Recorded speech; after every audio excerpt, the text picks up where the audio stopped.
All right, good evening, everyone. It is 6:30, so we're going to go ahead and get started.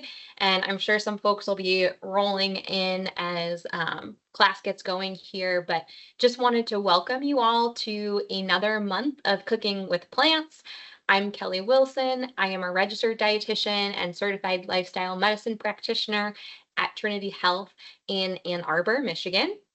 And if you haven't been with us in these classes before, just wanted to kind of go over what lifestyle medicine is so that you're familiar with us and how we practice. So lifestyle medicine is a medical subspecialty that focuses on six key pillars that are evidence-based to treat, reverse, and prevent chronic illness and promote whole person health. So we focus on whole food, plant-forward nutrition, which is what this class covers. We talk about moving your body daily, avoiding risky substances, positively managing stress, developing good social connections, and getting restorative sleep. So we work with patients in each of those six pillar areas to help them apply skills to develop lifelong habits that help maintain their health and prevent chronic illness. Um, this class series is monthly. If you haven't been with us before, we do have recordings of all of our previous classes on our class website, which will be linked in the follow-up email for this class. If you're not on our email list, send me a note at lifestylemedicine@trinity-health.org, and I'll make sure that you get added to our monthly email list. If you have a question, you are muted and your cameras are off. And I say this every month, and it is truly true. I do want you to engage. You're not muted because I don't want you to engage with this class. It's just we're recording these classes, and it helps for a cleaner recording if we make sure everyone's muted. So to ask a question or to share a tip, use the Q&A feature, which is the top of your screen. There's two little word bubbles, one that has a question mark in it, and it says Q&A. Drop your comment there, and I'll see it, and I'll try to pay attention to it as I'm going throughout the class.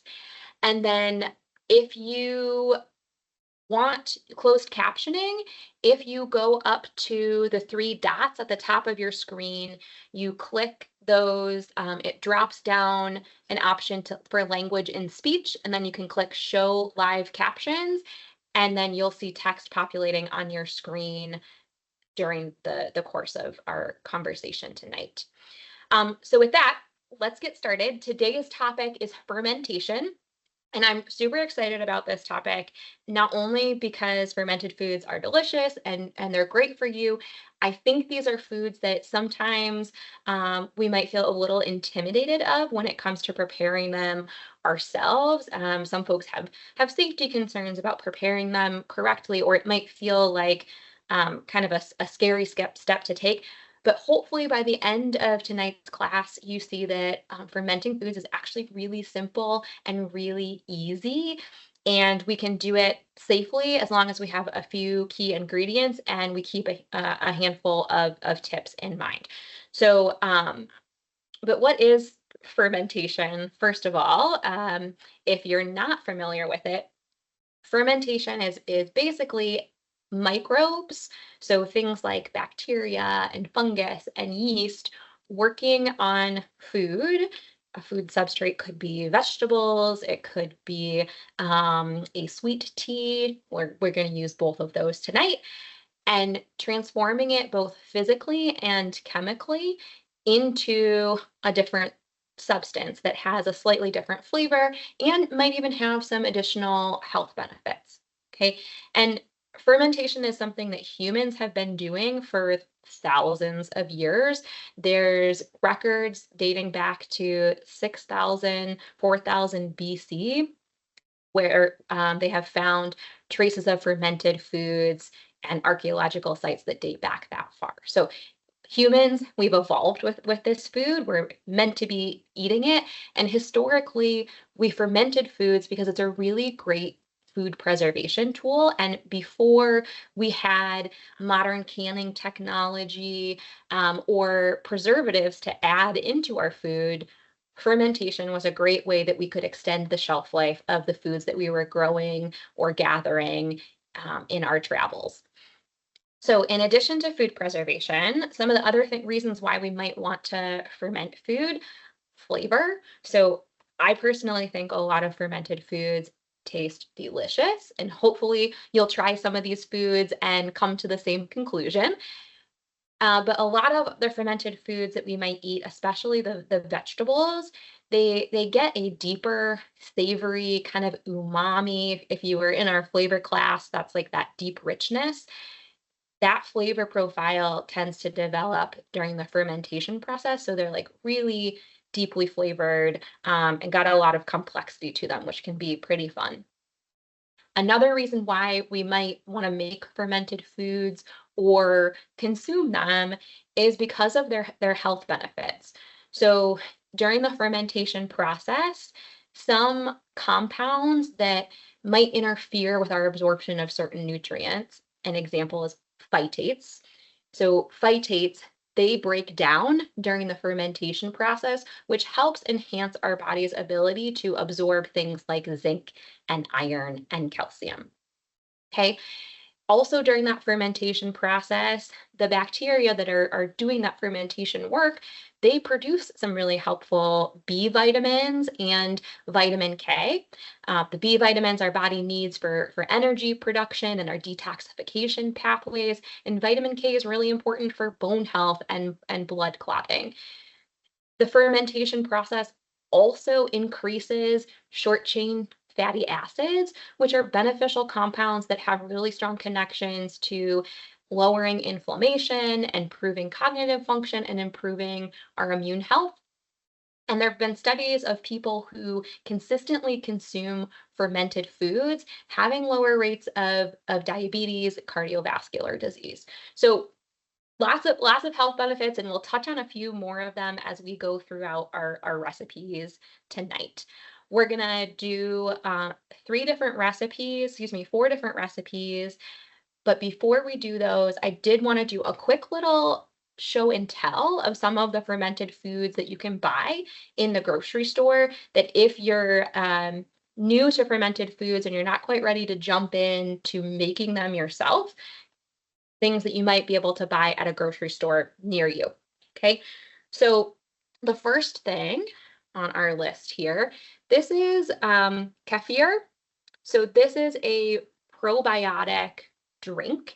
It is made with it's water based. Okay, so you might see kefir that is dairy based, that is a fermented product similar to yogurt. But because this is a plant forward class, we're going to focus on the water kefir, which is a very similar process and still has a lot of great probiotics in it. So this is water, some kefir starter grains, and then usually some sugar for the bacteria in those grains to ferment. And then often there's some type of fruit that's used as a flavoring agent. This is not the only brand out there. This is just an example of one of the brands. Kefir is kind of similar to kombucha. It's bubbly, so it's got that nice effervescence. It is really high in sugar. So this one bottle is 20 grams of sugar, which is almost your daily maximum for added sugar. So with these types of drinks, similar to the kombucha, you're not drinking a whole bottle of this every single day. You might be having 2 or 4 ounces, and maybe you're diluting that with some sparkling water, so you're not overwhelming your added sugar intake. So that's one nice option of a fermented food that you can buy off the grocery store shelf. Another one that I love is kimchi. So this is, again, one brand, not the only brand, but this is a fermented vegetable condiment with roots in Korea. So I learned about kimchi from Chef Ji Hae at Miss Kim's restaurant, which is a restaurant here in Ann Arbor. And kimchi is really, I think in the United States, we think of kimchi as just Napa cabbage, maybe some spicy peppers, maybe some shredded carrots, and that's it. But fermented cabbage is just one of the many kimchis that exist. If you travel to Korea, almost every family has their own spin and take on kimchis, and the kimchi ingredients really vary with the season and the area of the country that you might be traveling to. So there are hundreds of different types of kimchi. It doesn't have to just be Napa cabbage. You can use a lot of different vegetables. But here in the United States, that's mostly what you're going to see on the grocery store shelves. Really great condiment for rice bowls. I've sometimes put it on sandwiches for a nice tasty zing. It's really good on a tofu or an egg scramble. Really versatile, tasty ingredient. And I see that there's a comment in the chat. So 1 second. Oh, there was a question about the kefir. Yes, so the bottle that I showed you, the brand is Kavita. That's not the type of drink it is. That's just the brand. So kefir, how you spelled it, Kefir. Yes, that is what you're looking for. And there's probably other brands at the grocery stores that you might shop at. And then there was a question about viewing past classes. Yes, if you email lifestylemedicine@trinity-health.org, we'll make sure that you get the link to those past classes. All right, the last fermented food item that I wanted to share with you that you can buy in your grocery store is miso. So miso is a fermented soybean paste, and I'm going to show you what this looks like. So you can see it kind of looks almost like a little bit like cookie dough. So it's soybeans mixed with a grain and then a fungus. And there's different types of miso. There's red, there's white, there's yellow. And the only difference between those types of misos is how long they were let to ferment. And sometimes the type of grain that's used varies. So if you have a health condition where you need to avoid gluten, just make sure that the miso that you're buying was made with rice and not something like barley or a wheat that would have that gluten in it. Miso is most commonly, I think, here in the United States, we see miso used in like a miso soup. And because this is a fermented product and we want to make sure that the bacteria that are what are providing all of the health benefits for us don't die in the cooking process, we want to make sure that if we're going to use it in a broth or a recipe, that whatever we're adding it to is below 115 degrees. So if you're making a soup and you want to add this miso to it to get that like deep umami flavor to be the base of your dish, let your broth, your water cool down to about 115 degrees and then stir in your miso paste. And then you're preserving all those beneficial bacteria that the fermentation process created. So you're getting the flavor and you're getting the health benefits too. And that's also something to think about in general when you're shopping for fermented foods in the grocery store. Anything that's shelf stable, so say a sauerkraut, which we're going to make tonight, say it's in a jar or it's in a can on the shelf, it's not refrigerated. That sauerkraut has been pasteurized, so it's been heat treated in order to be shelf stable. So all of the good microbes are dead. But if you find sauerkraut in the refrigerated section of the grocery store, all of those beneficial bacteria are alive and well and are going to confer the host of health benefits that we talked about to you. So always, if you want the benefits of fermented foods, look in your refrigerated section. That's where those live foods are going to be.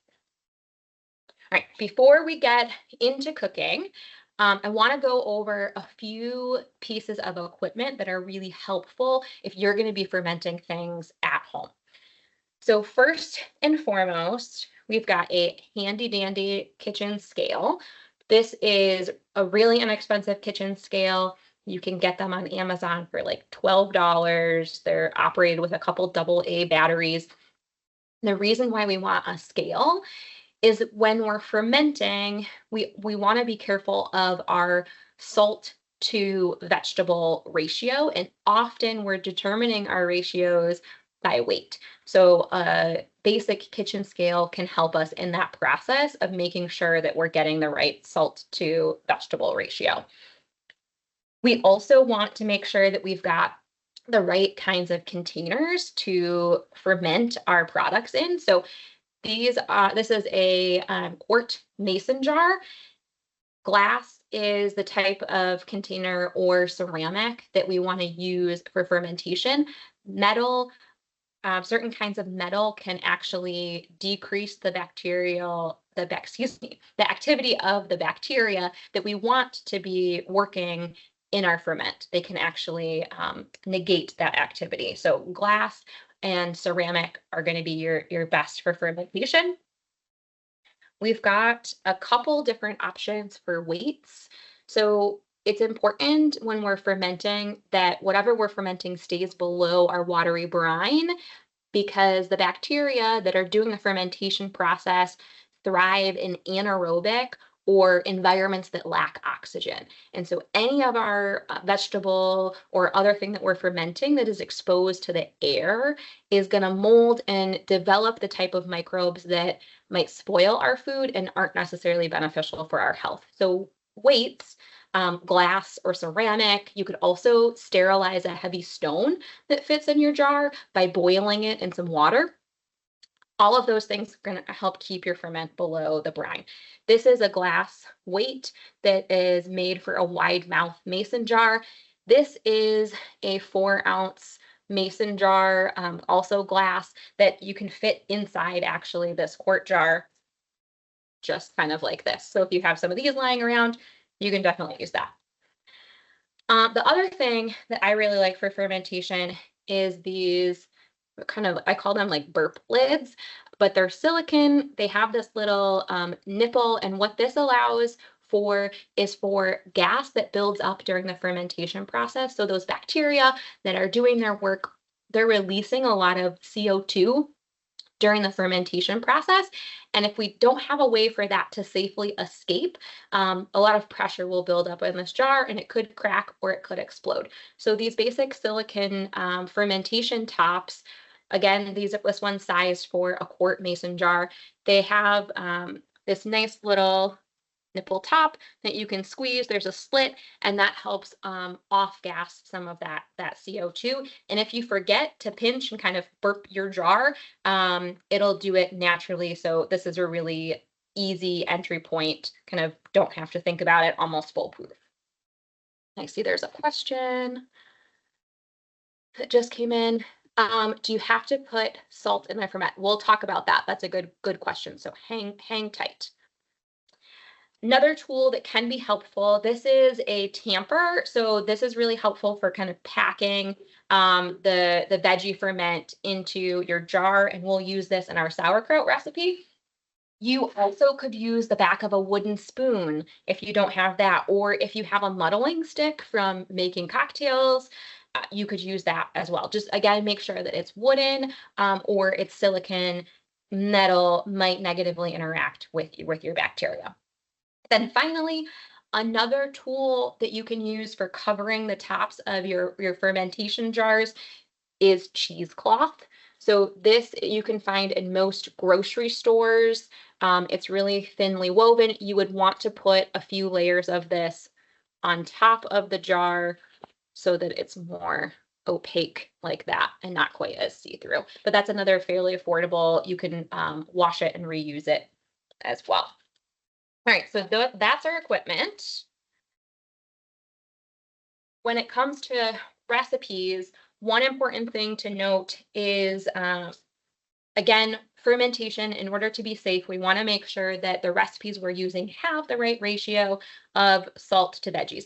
There's a wide margin that we can use, but it's often good to get your recipes from a trusted source. Okay, so I really like the Ball Blue Book.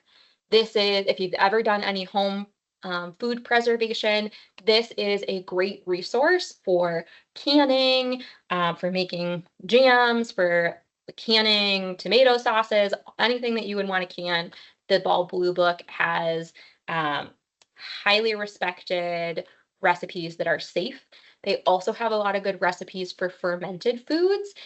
They, in a lot of their fermented food recipes, will also give you the directions for canning that fermented food. Just remember, if you choose to take that step of canning your fermented pickles or your fermented sauerkraut, that you're killing that bacteria. So you can choose to can it to extend the shelf life, but know that you're not going to get the benefits of that fermented food if you choose to take that process. So that's one option. Um, Another person who I really trust their recipes is Sandor Katz. So this book is The Art of Fermentation. It was published, I think, in 2012. So it's been around for a few years. He is one of the foremost experts when it comes to fermentation. His books are all over the place. This one I got from my local library. It's called The Art of Fermentation. There's recipes and just general instructions for how to ferment. So this is a great resource if you're just starting out and you want to learn more about fermentation. And then he also has another book called Wild Fermentation that is set up more like your traditional kind of cookbook. It's also a great resource. Okay. Any extension services from a land grant university that are putting out recipes, I would also trust those as well. So if you come across any recipes from those types of organizations, I would say go for it and test them out. All right, now let's get to the fun part of our recipes. Our very first recipe that we're going to do tonight is a kombucha. If you're not familiar with kombucha, it's very similar to that probiotic drink that I showed you, the kefir. It is basically a fermented sweet tea. Okay, so we start with, got my sweet tea here in this jar. And actually, I'm going to turn my other camera on so you can see my cutting board here. There you go. Okay, and I'm going to take a drink of water because I just did a lot of talking. All right, so we've got a jar of sweet tea here, but we're going to talk about how we got there. So first, we started with some loose leaf black tea. You want to use black or green tea when you're making a kombucha. There's phenol compounds in the green tea and the black tea that aren't present in herbal teas, that the bacteria that we use for making kombucha actually need for fuel. Okay, so if we use an herbal tea, we're depriving that bacteria of the food that they need to convert our sweet tea into our probiotic beneficial kombucha. So I like to use an Earl Grey tea. That's my flavor preference. I happen to have some Earl Grey tea from Arbor Teas, which is a local tea company here in Ann Arbor. You can use whatever black or green tea that you have available to you. Does not have to be this particular one. You could use tea in tea bags if you want to.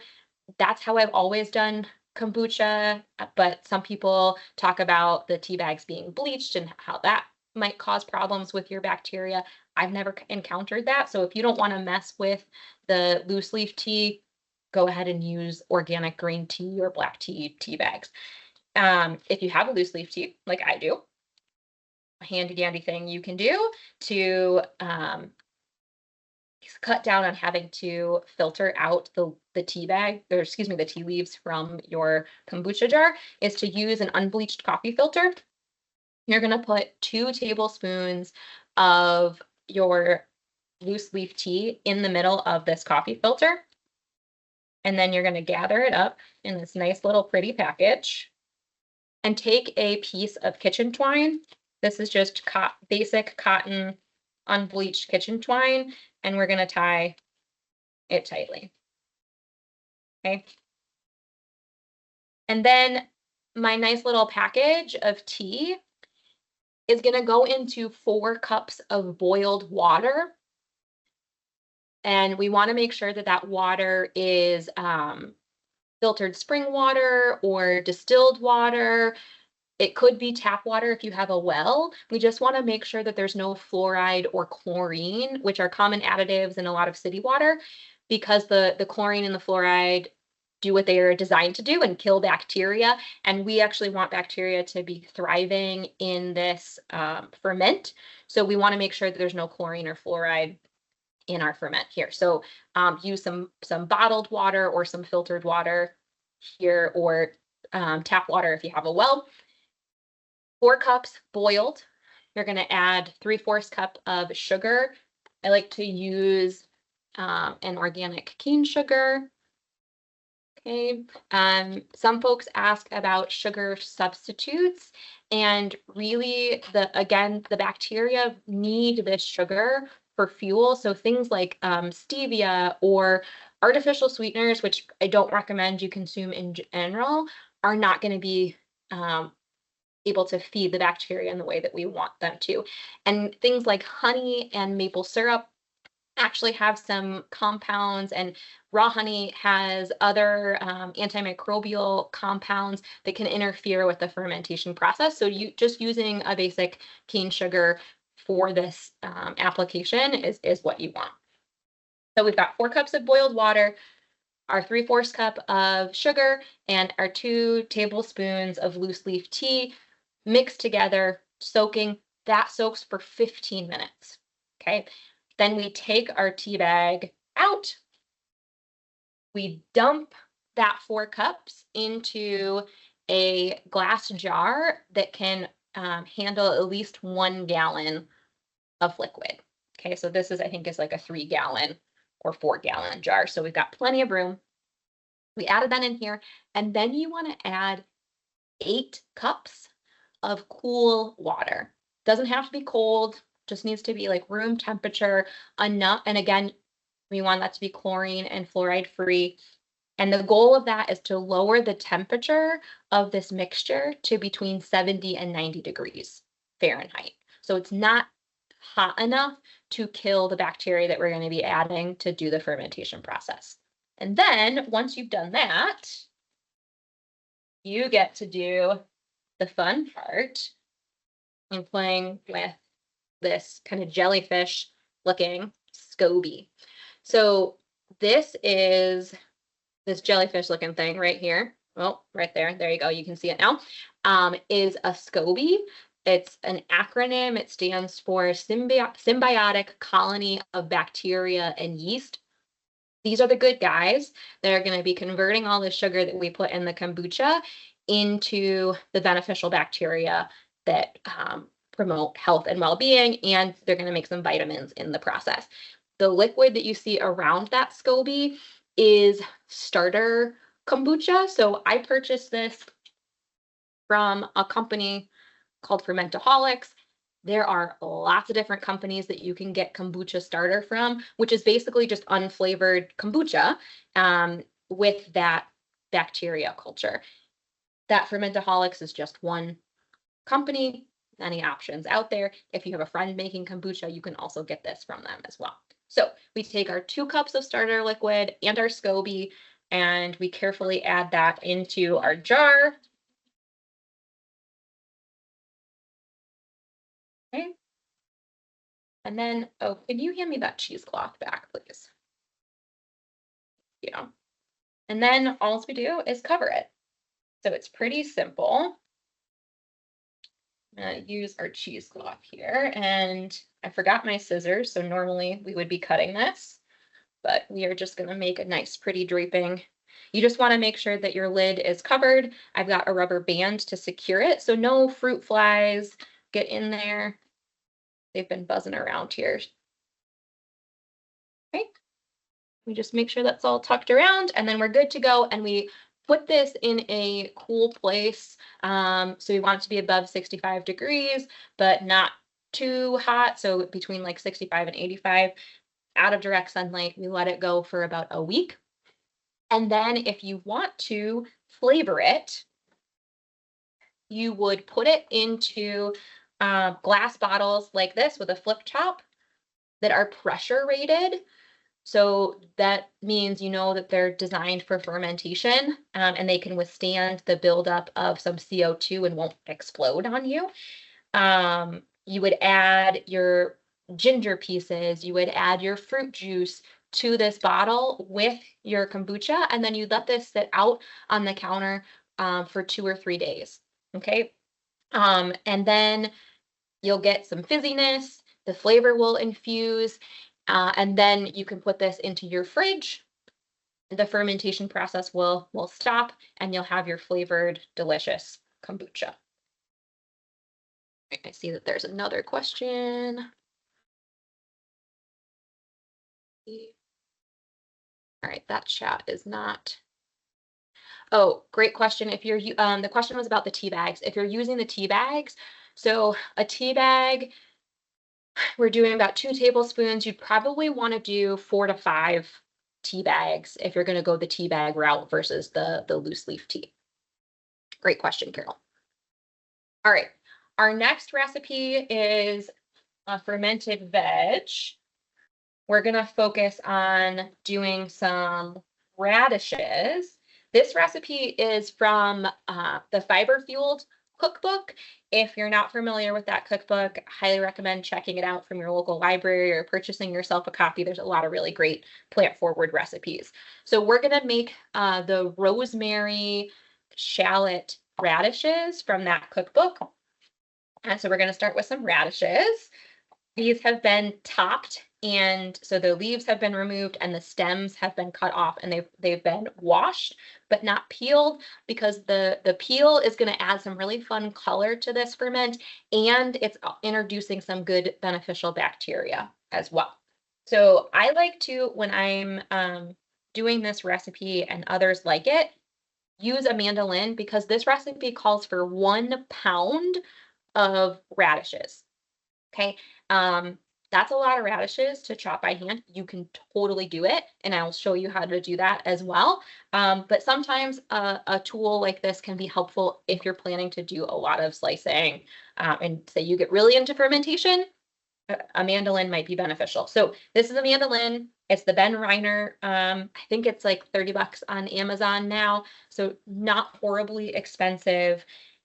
You adjust the height of this piece here with this little nut on the back, and that changes the thickness of your cut. And these blades are interchangeable. There's some that will help you shred. There's some that will give you kind of like crinkly cuts. We're just using the straight blade tonight because I'm going for pieces that look like this. Okay, thin. Okay, so when you're using a mandolin, just be really, really mindful of your fingers. There's also these handy dandy guards that come with them where you can go back and forth without worrying about your fingers getting too close. Okay, so that's using the mandolin. If you don't have a mandolin, you don't want to invest in one, totally understandable. I'm someone who doesn't like to have a million kitchen tools unless they have a purpose. You can slice these really thin by always remember making your claw with your non-knife holding hand, pinching your knife between your your thumb and your first finger, wrapping your 3 finger, oops, I'm out of the frame. There you go. Wrapping your 3 fingers around the handle, pinch grip, okay? And then the tip of our knife is going to be on the cutting board, and we're just going to make rocking motions as we slice paper thin little cuts. Okay, so totally doable, just might take a little bit more time than the mandolin, and that's fine. All right, so we've got our radishes. Our next ingredient is shallot. Shallot is a fancy onion. It's a little bit smaller and milder in flavor than an onion. We're going to make rings. So just like when we cut an onion, we're going to cut the stem end off, throw that in my compost. And then I'm going to, you know what, because we're making rings, I'm going to cut the root end off as well. Looks like my shallot is actually 2. So I'm going to pull these apart. And then I am going to peel. I'm going to cut it in half so I can get this peel off. So just like when we're working with onions and we want to get that papery skin off. All right. We'll get our other one off here. Yeah. these are going to add a really nice flavor. I think the shallots and the rosemary really make this dish. Okay, so now I'm just going to make some half moon slices. Again, I'm using that same grip with my thumb and my first finger, making my rocking motion, holding my shallot with my non-knife holding hand and kind of feeding it into the blade of my knife. Okay. The recipe calls for 1 shallot. Since our shallot was kind of 2, we're just gonna roll with it and incorporate it in here. Just means that we're gonna have a really kind of oniony flavored dish, and that's totally fine. We've got some rosemary packed into this jar. The recipe calls for 4 sprigs of rosemary. I've got 2 in here and another 2 that we'll add in as we pack our jar. The shallots are getting my eyeballs.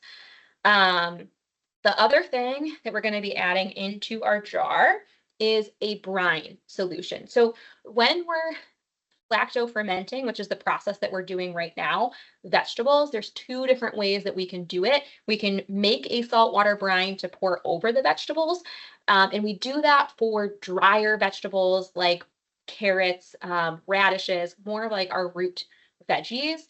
And for those, we want to make a 2 to 5% brine solution to prevent any overgrowth of harmful bacteria and create the right environment for the beneficial bacteria. Okay, so we made a 2% salt solution in here by adding, it's about 500 milliliters of water, so just over 2 cups of water, and a tablespoon of salt.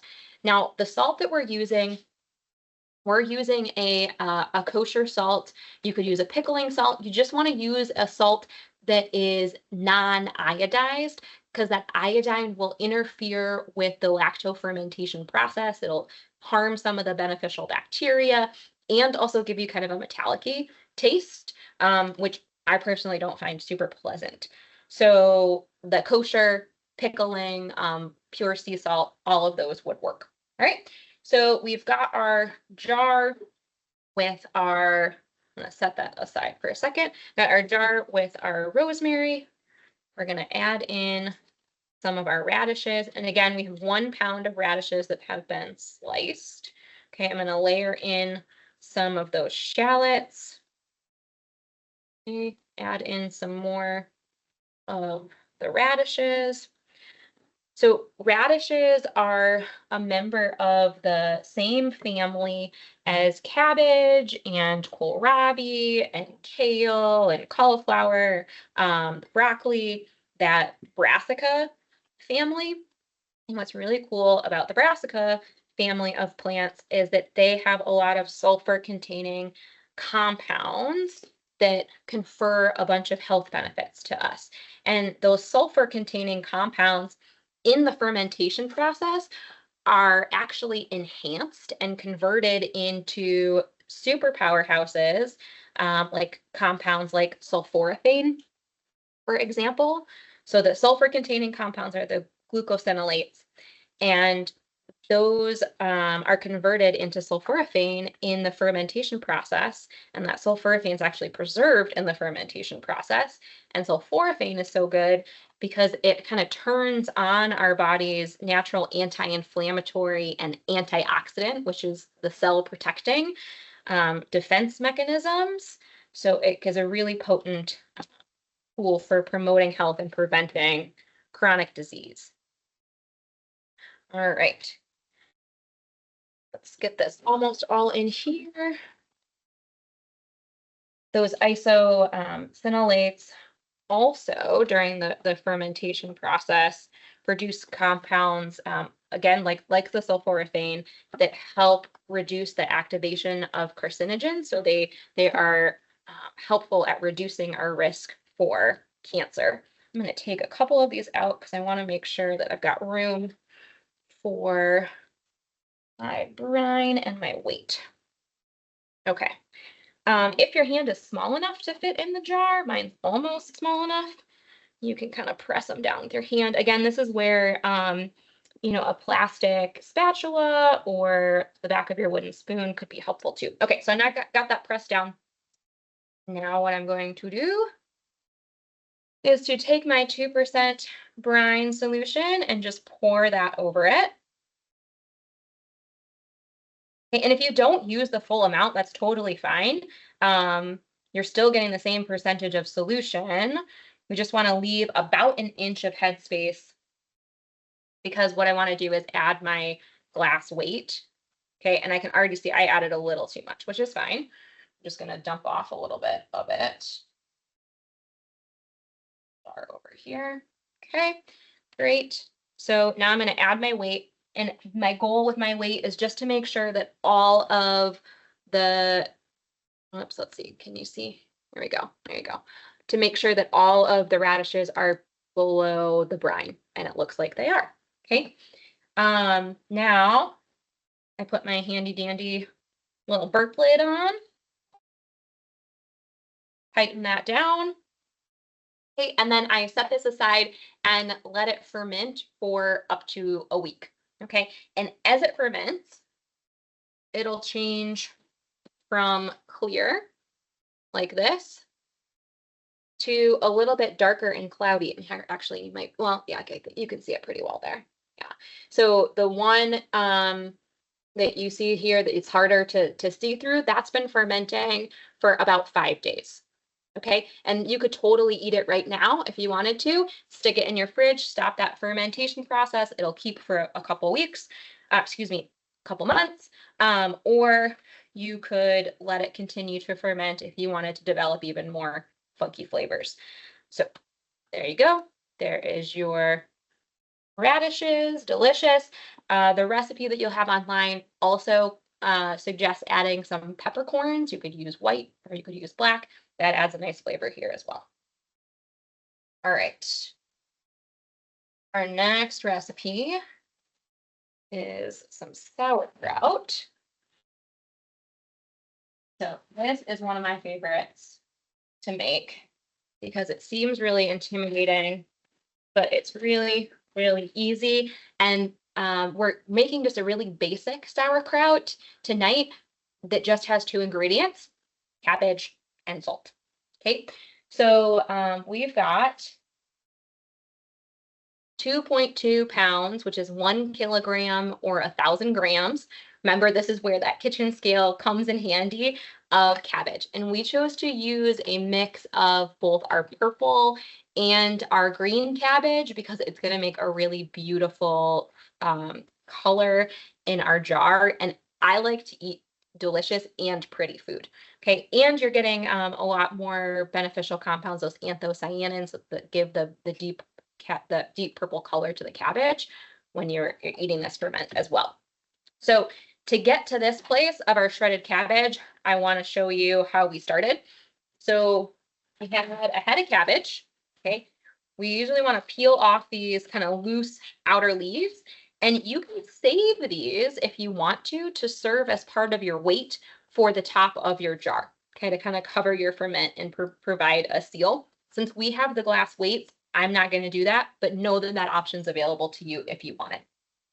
Okay, I am going to continue to peel. Okay, and I'm going to cut off this stem end here, okay, to give myself a stable surface. I like to, whenever possible, make a flat surface for cutting. So it makes that produce item a little bit more stable. It makes it safer for me to cut. I'm going to cut my cabbage in half. Big, tightly packed cabbage. All right. And then what I want to do is remove this core. Okay, so if you can see that it's kind of the solid white center, this is tougher and a lot more fibrous, and I want to get rid of that because it's not really what I want in my dish here. So to do that, I'm going to take the tip of my chef's knife, start at the top of that core triangle, and make kind of a 45-degree angle on either side of that core. If I pressed in far enough, which I didn't, there we go. I did. It should just pop right out. There we go. And I'm going to throw that in my compost bucket. And now I'm going to cut it in half again because I like to work with smaller, more manageable pieces. for making my slices. And I am slicing paper thin. Okay. So this is what I'm, whoops, this is what I'm going for. Okay. You can see that's really nice and thin. Okay. Um, you can use, if you have a food processor, the shredding function on your food processor, and that'll save you some time. Okay. So our 2.2 pounds or 1,000 grams of cabbage went into this plastic container. Again, it could be ceramic, it could be glass, just not metal. And then we added 20 grams of salt.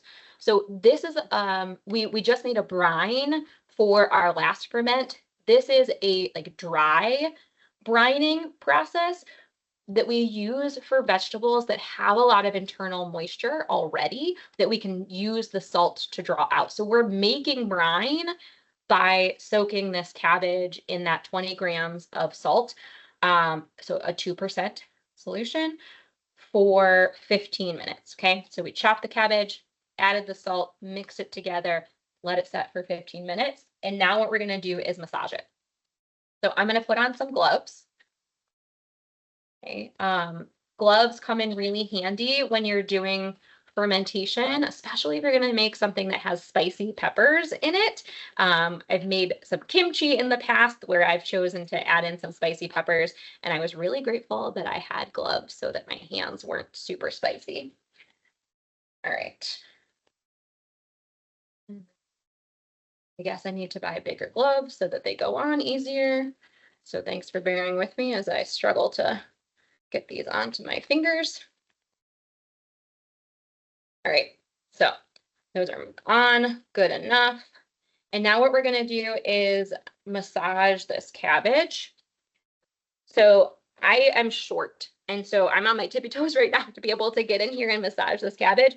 Honestly, usually what I do is I sit down or kneel down on the floor when I have a container like this so that I have a better angle to be able to get in and really massage the cabbage.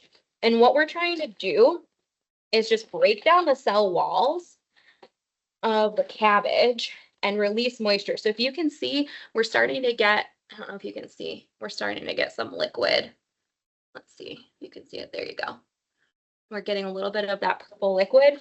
I wanna make sure that I'm getting as much out as possible before I start packing into my jar.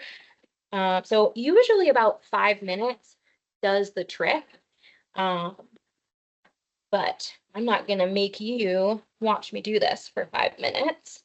We've had this soaking for much longer than 15 minutes, so it's already released a good amount of liquid. And we're gonna use a handy dandy tamper in the jar. So I'd say that's probably good enough. But I just want you to also see the difference between this is the raw cabbage and this is the cabbage that has been soaking in the salt. It almost looks like it's cooked. Okay, so it's a lot softer and it has reduced in size. So now we are, believe it or not, going to fit all of this into this quart jar. All right, I'm going to take my hands, throw in some cabbage, and then I'm going to use this handy dandy tamper. I didn't have one of these for a long time, and I just would shove my fist in there and kind of punch it down. Again, you can use a wooden spoon, the back of a wooden spoon, or a muddling tool. That is also beneficial. This just has nice surface area, so it makes this go by a lot faster. Okay, keep on putting this in here. One of the other compounds that is made when brassicas ferment, it's called indole-free carbonol. It's one of those compounds that's actually tied to the anti-cancer properties of brassicas. It helps kind of prevent carcinogens in our body from being activated into their damaging state. and it helps our bodies naturally detoxify those compounds as well. So when we're eating some of these fermented foods like this sauerkraut, we're getting some of that indole-free carbonol as well, which is pretty cool. All right, so you can see the brine is covering. You can see I'm packing that in there really tightly. We're almost done. Okay. So you don't have to just do cabbage and salt. You can add shredded apple. I've done carrots. I was talking to a friend earlier today who made a kohlrabi kraut by shredding up some kohlrabi, which is in the brassica family, but it's like a swollen broccoli stem. And you could add different spices, like I think a common sauerkraut. If you're thinking of like the traditional kind of Eastern European sauerkraut or the sauerkraut that you might have on a Reuben sandwich, there's caraway seeds in here. I've put peppercorns in my sauerkraut before. I've shredded up fresh ginger and turmeric and added that for some more anti-inflammatory power. Okay, I did lie to you. We have a little bit of cabbage left, but I'm still pretty impressed that we got most of what was in here into this quart jar. And we made a little bit of a mess, but that's okay. I say we, but that was me. I won't let you take the blame for that. All right, now, final step. Add our weight. Add our burp lid. Twist that on. And you can see this is pretty full. So what I like to do is make sure that I've got a tray or is the baking dish where I can put my ferments while they're fermenting, so that if any spillage occurs, you can see the bottom of this container has some colored liquid. It's because these jars have overflowed. That's okay, totally fine. It happens. Just put your jars on a sheet tray that has sidewalls or in a baking dish like this.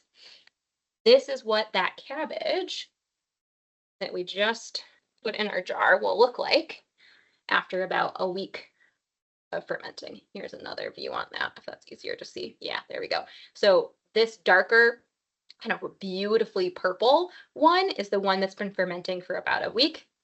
And this one where you can still see the green is the cabbage that we just put in tonight. And what's cool is that in the fermentation process, we're producing lactic acid, right? It's lacto fermentation. The lacto is the lactic acid. And purple cabbage becomes more purple when acid is present. So if you add like apple cider vinegar to your sauteed cabbage, it's going to get this bright, beautiful color. So we know that there's some acid being formed because of this color change, or that color change is causing, or the acid is causing this color change, which is kind of fun and cool. So that is what our cabbage looks like. You're gonna get another recipe that we didn't go, demo tonight for some fermented veggie sticks. These are really nice for snacking, dipping in hummus, just like you would their raw versions. But again, you're getting some of that beneficial bacteria in the process. And the process of making them is very similar to our radishes. So that's why we didn't go over it. All right, our very final recipe. I promise we're going to do it and close out. Maybe a minute over. We're going to work with some tempeh. So this is a fermented food. Tempeh is soybeans, a grain, and then a fungus added to that mixture that is fermented, that it is allowed to go and ferment. This is a traditional food in Indonesia. In the United States, the tempeh that we find most often is soy and rice, but some other grains can be used. So again, if you have a gluten sensitivity, make sure that you're checking the ingredients for tempehs that are rice-based. Right, so this is what the block looks like. we took it out of the package and we cut it into pieces. I'm not going to show you just for the sake of time how I cut it, but I cut it into, this is about 1.5 inches, and it's about the width of my pinky. Okay, and then we're going to marinate it overnight in a mixture of 2 tablespoons of peanut butter, a teaspoon and a half of sesame oil. Sorry, oh, that was the maple syrup. That's a tablespoon of maple syrup. This is my tablespoon and a half of sesame. I've got 2 tablespoons of lime juice, and then a tablespoon of coconut aminos, or you could use tamari, or you could use soy sauce. And then I'm just gonna whisk that together. And you might be thinking, okay, Kelly, you told me that I shouldn't cook fermented foods. And yes, that's true. So when we cook the tempeh, we're losing out on the beneficial bacteria. However, the fermentation process in the tempeh makes the protein in the soybeans easier to digest. And so we're getting the benefit there, as well as being able to absorb some of the iron and the zinc that is present in those soybeans, more so than we would if we were eating it in its unfermented form. Okay, so we make this dressing, we pour it over our pieces of our tempeh, which then looks like this. Okay, and we let this sit in the fridge overnight. Okay, then we bake it in the oven at 375 for 25 to 30 minutes.